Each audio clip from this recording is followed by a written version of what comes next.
Isang linggo nang hindi matuntun ang 10 lalaking nagpunta lang sa magkahiwalay na sabungan sa Maynila at Laguna.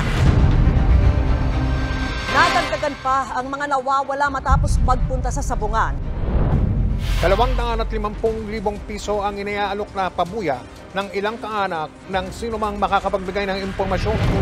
4 na taon na ang nakararaan nung may 34 na mga sabungero mula sa iba't ibang panig ng Pilipinas na dinukot at magpahanggang ngayon hindi pa rin natatagpuan.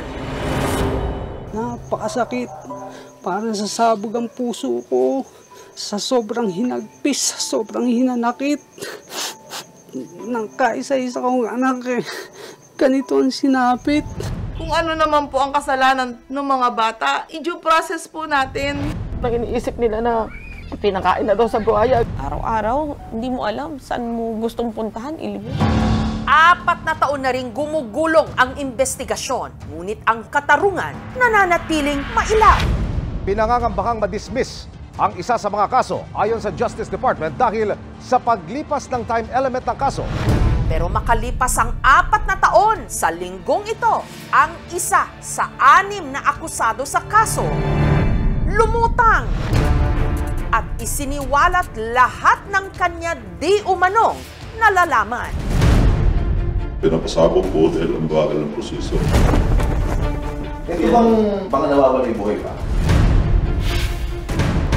Paano mabubuhay yan? Nakabaon na yan doon sa talik.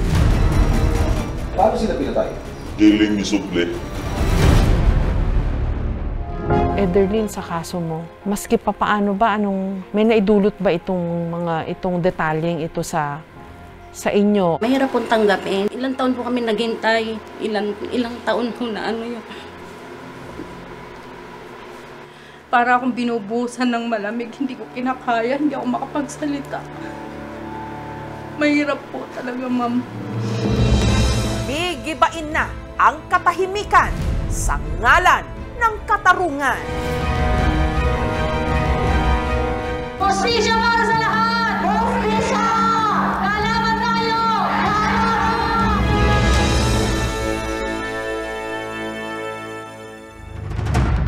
Ang mga revelasyong ito isinalaysay ni alias Totoy sa isang eksklusibong panayam kay Emil Sumangil.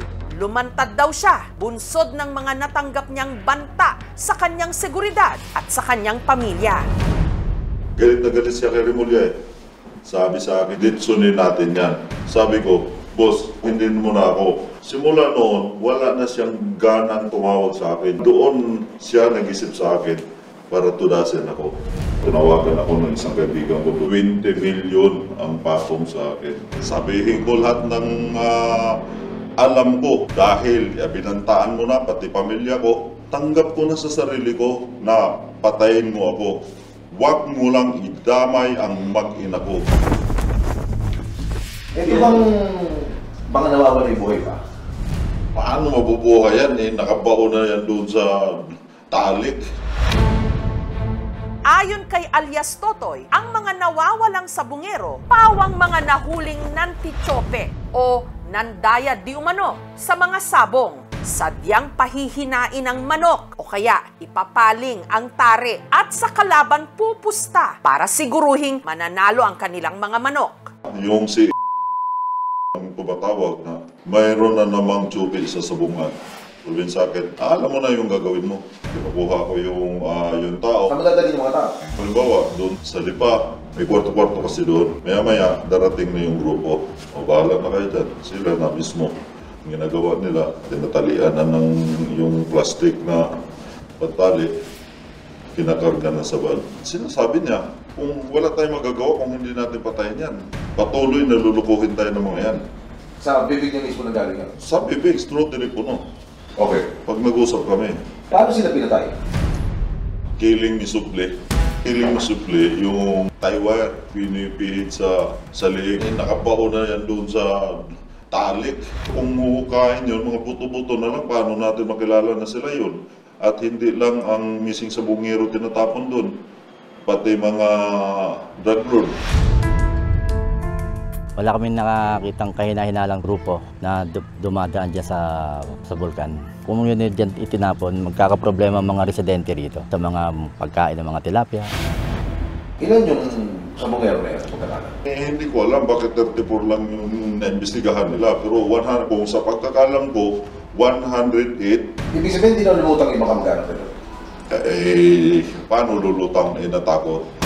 Isa sa 34 na dinukot ang isabong master agent na si Ricardo John Lasco. Dinampot ng mga nagpakilalang operatiba ng NBI sa loob pa man din ng kanilang bahay sa San Pablo, Laguna, August 2021. Si Lasco kasi, nagnakaw ng video yan. Napapatayan din siya na mas malaking porsyento. Ngayon, na-monitor na humina yung sales pinahanap. Palagay mo itong paglutang mo, makakatulong ka rin sa kaso ni Lasco? Siyempre, gawa ng ako mismo ang nagbayad sa kanya ng una, 2 million ang hiningi sa akin para anuhin yun. Dati po ako sir na master agent doon. Yung parang master agent. Ano ang problem mo na? Mga sa cellphone ko po sir eh. Kami rin po yung naglo-load sa mga player, sa mga agent din. Ganun. Sa kuhang ito, makikita ang isang lalaki na may suot na itim at asul na face mask. Nakasuot din siya ng asul na damit, kaparehas ng damit ni John nung siya'y dukutin. Si Lasco, alam mo kung saan din nila ito? Ganun din. Kung saan dinala yung iba, doon din dinala yan. Ayon kay Elias Totoy, pagkadukot kay Lasco at nang makuna na ito ng cellphone video bilang pruweba, ay agad din itong itinumba. Tinali daw sa sakong may buhangin ang labi ni Lasco para hindi lumutang. Tsaka pinalubog sa isang palaisdaan sa Taal Lake. Ako mismo ang nagbabayad galing kay yung pera na 500,000. Unlimited. Halimbawa 10, 500,000 pa rin ang bayad. May binabanggit ng mastermind. Sino yun? Sino pa? Ibig sabihin nakakatanggap ka ng direktang utos dito sa mastermind para patayin yan, paano ba? Sa kanya mismo. Bukod sa kanya, sino pa yung tatamaan dito sa kaso na to? Lahat ng membro ng kasali sila at kasama yung mga anak niya. Siya ang nagre-release ng pera sa butcher na halimbawa mag-request ako ng 2 million, yung anak niya ang nag-a-approve sa lahat. Sinabihan ako nung nagkagulo na, hindi na mo lang naman yan, ituro mo lang yan silang pumatay, wala na tayong alam dyan. Para sa mga kamag-anak ng mga missing sa Bungero, ipagdasal nila ako na madagdagan ng buhay ko na ang mga masamang tao hindi magtagumpay sa gawain nila agad sa akin. Ako ang susi sa lahat. Siya po yung nakipag-ugnayan sa amin. Ang ilan sa mga inilahad na ito ni alias Totoy, isiniwalat din niya mismo sa ilang kamag-anak ng mga nawawalang sa Bungero sa pamagitan ng tawag sa cellphone. Nakausap niya sina Nanay Carmen at Ederlyn Malaca, ina at kapatid ng nawawalang mananari mula Bulacan na si Edgardo Malaca Jr., isa sa 6 na mga sabungerong nawala sa Lipa, Batangas noong January 2022. Nanay, kamag-anak, handa po akong makipagtulungan sa inyo para makamit ang inyong hostesya. Ay, tatanong ko lang po sana, sir, buhay pa ba sila o mga patay na? Kung ako tatanungin sa ngayon, mukhang malabo na buhay pa sila. Pero alam niyo po kung saan po sila dinala? Kahit mga buto man lang po, makuha ko yung anak ko. Sa ngayon na hindi na natin makita yung buto. Pero alam ko kung sino ang natalikod dito. Naku, Diyos ko! Okay. Putuloy ka na. Putuloy ka na. Salamat.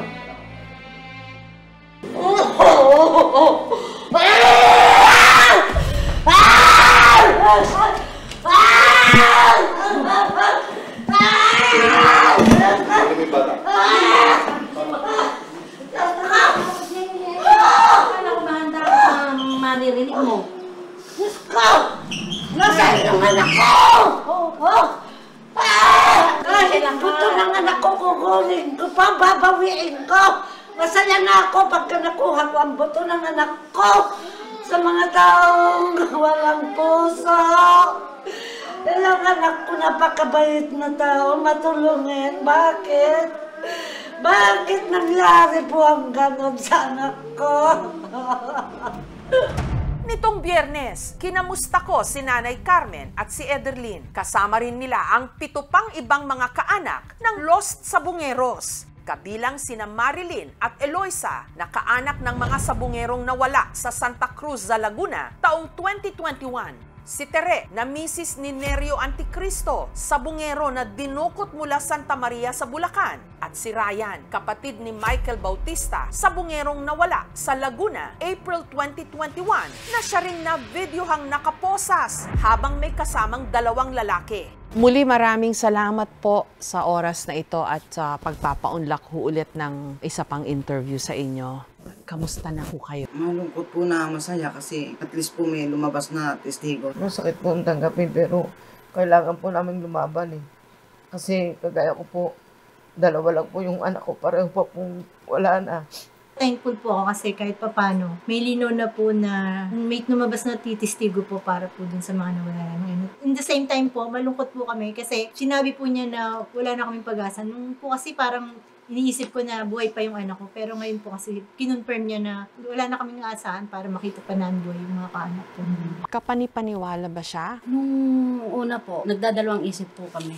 Lalo na po ako kasi bakit ngayon lang po siya lumitaw dahil po ba nanganganib na yung buhay niya? O talaga pong gusto na niya talaga kaming tulungan dahil nakukonsensya na siya. Yung kuya ko po yung video na lumabas na may hawak-hawak na 2 lalaki, siya po yung nakaposas. Nung tinanong ko po siya po yung nag-confirm nun. Totoo raw po yun. So nakikilala mo tong si alias Totoy na to? Kilala po namin yun. Yung alias Totoy, lahat po talaga ng detalye, alam niya. Credible po talaga siya.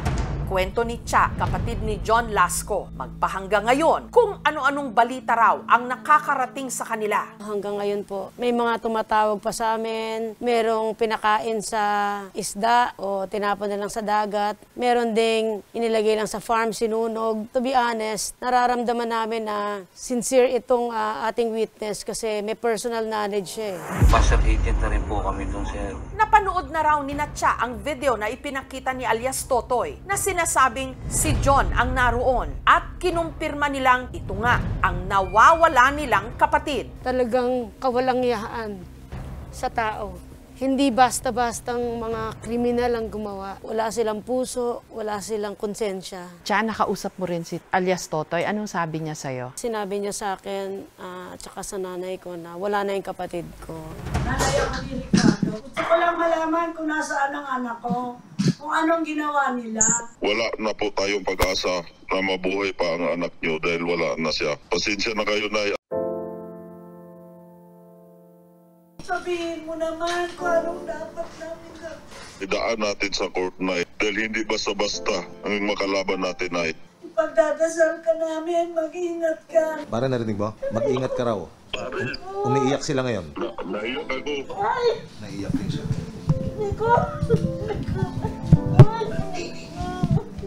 Kapatid lang ako eh. Pero imagine mo yung pinagdadaanan ng mother namin. Napakasakit. Makita namin yung ganun. Masakit yung katotohanan pero kailangan namin mag-move on. Si Dayan, misis naman ni Ferdinand Dizon, sabungero mula Tanay Rizal, na nawala rin sa Laguna taong 2022. Ang kinakatakot po namin, malaki po yung kalaban namin. Sana maprotektahan po siya kasi yun na lang po yung pag-asa namin para makamit yung hustisya. Anong reaksyon nyo nung dinetalye niya? Nabigla po ako talaga noong sinabi na isinulog sa lake yung mga bangkay at hindi lang daw 34, kundi mahigit 100. Paano daw makukuha yun? Paano niyo tinanggap tong ganitong mga detalye? Ma'am, hanggang ngayon hindi ko matanggap. Ang iniisip ko na lang, ma'am, ngayon, nasa abroad yung anak ko para hindi ako gaanong makaramdam ng sakit. Mahirap pong tanggapin. Ilang taon po kami naghintay. Ilang taon po na yun. Ang gusto ko kasing may iwan sa rehistro ni Claude sa akin ng mukha yung maayos. Ayoko magtanong sa kanya na anong ginawa niyo. Kasi yun nga lang yung sinabi, inanuhan ng barbed wire or baka mamaya tinorture pa nila, baka ginulpi o ano. Ayoko pong mag-imagine ng itsura niya. Tapos yun yung may iwan sa alaala ko. Kahit hanggang ngayon po talaga. Kasi isipin mo na lang po nanay ka, tapos yung anak mo, tatali sa alambre, tapos iulog sa'yo, di po ba? Iniisip ko na, yung anak ko mabait yun eh. Baka sakali may nagligtas sa kanya.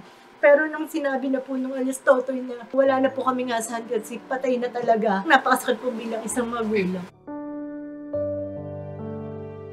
Para akong binubuhusan ng malamig, hindi ko kinakaya, hindi ako makapagsalita. Mahirap po talaga, ma'am. Gusto ko po isipin yung okay pa siya pag-alagala na wala sa sarili Diyos, na makakasama pa namin siya.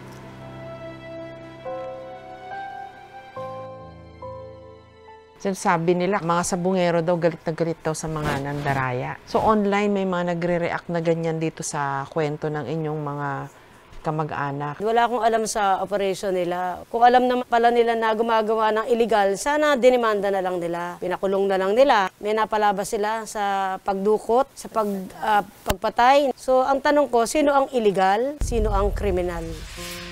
Sa mga taong nagsasabi na they deserve it, hindi nyo maintindihan kami hanggang hindi nangyayari sa inyo ito. Mahirap na nawala na kami, tapos ganyan pa yung magiging reaction niya sa amin. May hustisya po, may pulis tayo dyan. Yung sana pinakulong nila. May batas po tayo para sa mga nanloloko, nagnanakaw. Pero yung ipapatay nila ng brutal na ganun.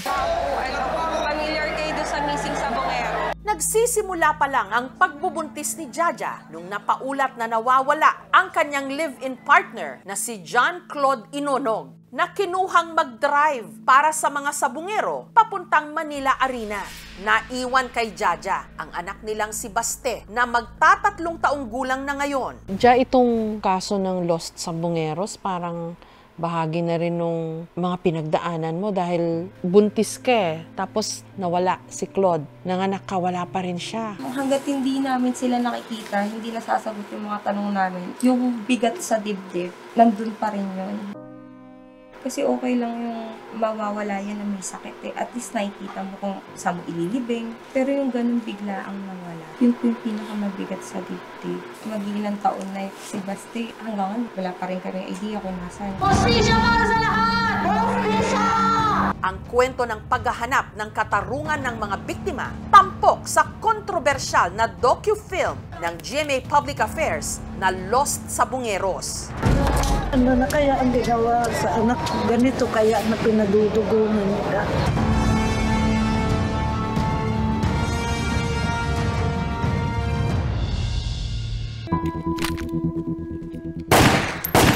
Pero kalaunan, ang ilan sa mga kaanak ng biktima umatras sa kaso matapos di umanong makipag-areglo.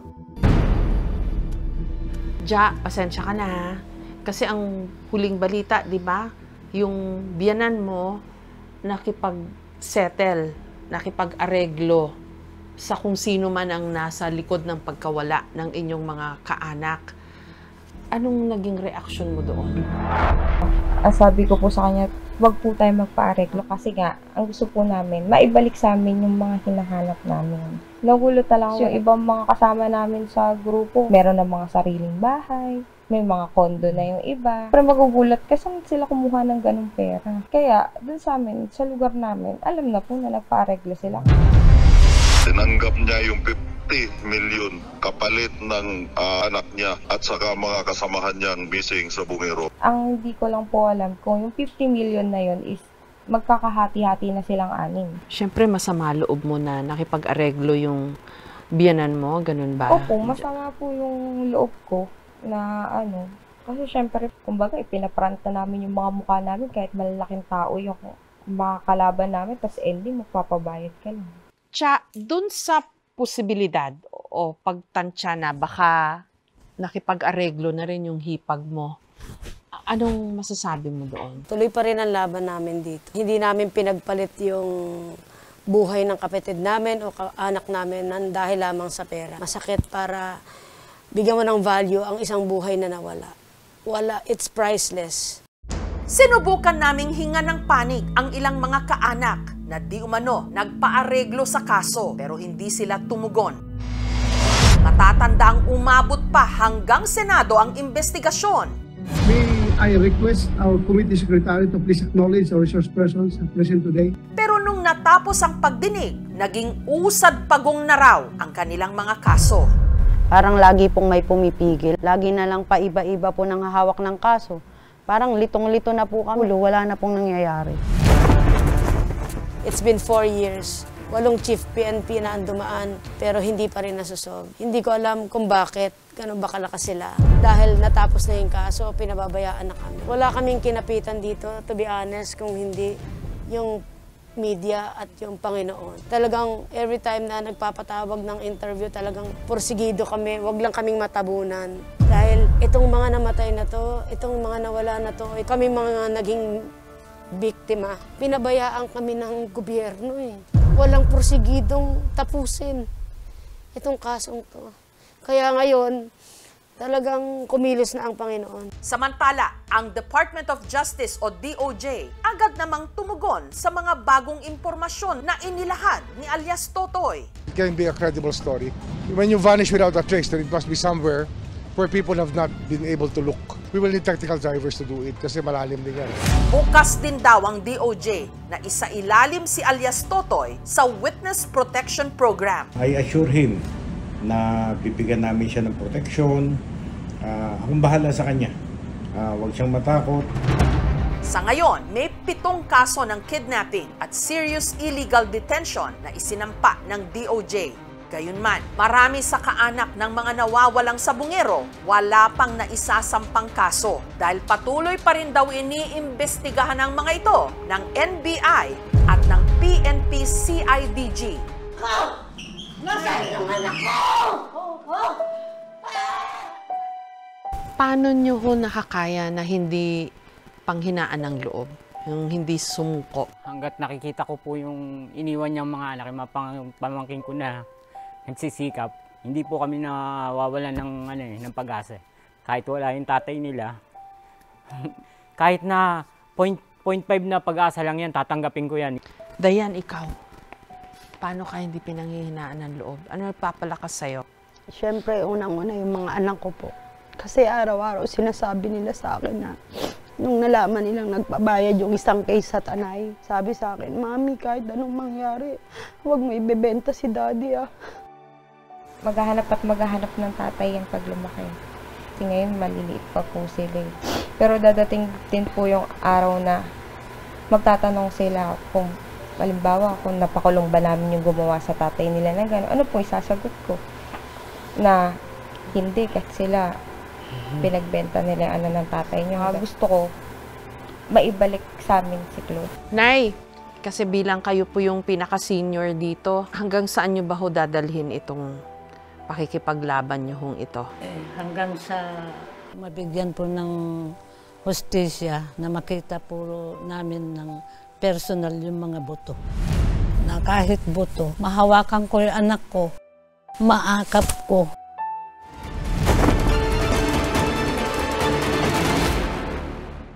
Ang mga kaanak ng ilan sa mga nawawalang sabungero matapos mabalitaan mula kay alias Totoy na sa Taal Lake di umano itinapon ang mga labi. Nagsadya rin sa Coast Guard Batangas. Baka sakaling matulungan sila na mahanap ang mga labi sa lawa.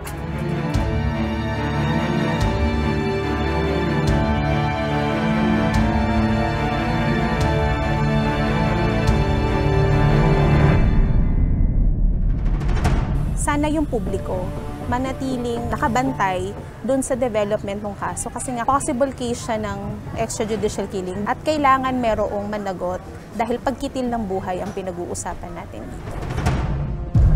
Nakasan niya yung loob niya. Yung buwang loob niya na suportahan kami kasi siya na lang yung natitira namin pag-asa. Parang ang hirap nun, no?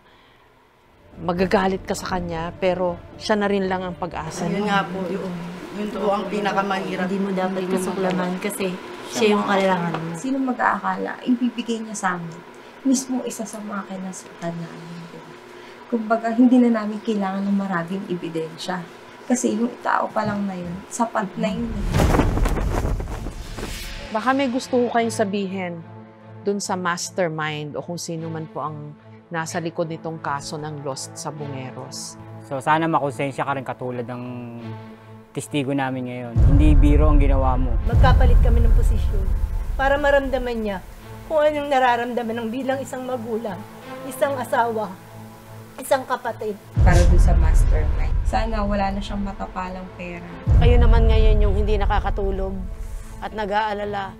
Yung pinambayad nyo, kung kani-kanino, isusukan nyo rin. Sa paglitaw ni alias Totoy, magkahalong emosyon ang nararamdaman ng mga kaanak ng lost sa Bungeros.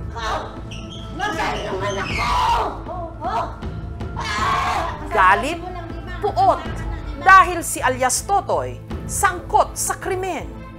Hulog din ng langit ang turing nila sa kanya dahil baka siya na ang magbibigay linaw kung nasaan na ang kanilang mga mahal sa buhay sa isa sa pinakamisteryoso at karumal-dumal na krimen na nangyari kamakailan sa ating bansa.